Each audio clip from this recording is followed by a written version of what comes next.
په دنیا کې له هیڅ شي مه ډارېږئ، له باغي، له مجرم، له زورواکي، له فاسق، له ظالم، له سرکشه میرمنې، د اولاد له بېلارې کېدو، له مکاره خپلوانو او بالاخره په دنیا کې له هیڅ ستونزې مه ډارېږئ مګر له یوه شي وډارېږئ، له خپلو ګناهونو.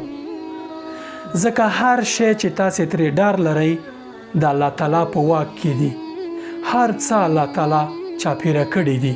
د الله تعالی له اجازې پرته هیڅ انسان، هیڅ شی او هیڅ مخلوق حرکت نشي کولی مګر دا چې د الله تعالی په خوښه وي. ځکه همدغه ګناهونه دي چې په تاسې باندې ستونزې او کړاوونه نازلوي. د خپلو ګناهونو له لاسه پر موږ تاسې باندې ستونزې، تکلیفونه او جنجالونه راځي. ځکه الله تعالی وایي چې وما اصابکم من مصیبت فبما کسبت ایدیکم. هیڅ داسې مصیبت نه ده مګر هغه چې تاسې په خپل لاس باندې په ځان باندې راوستې وي. له هیڅ شي مه ډارېږئ مګر له خپلو ګناهونو. که تاسې ګناهونه ونه کړئ الله تعالی به په تاسې باندې خپل رحم وکړي.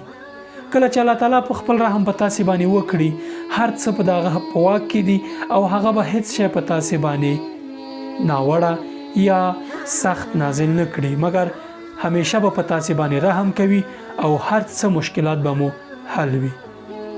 السلام علیکم ورحمت الله وبرکاته.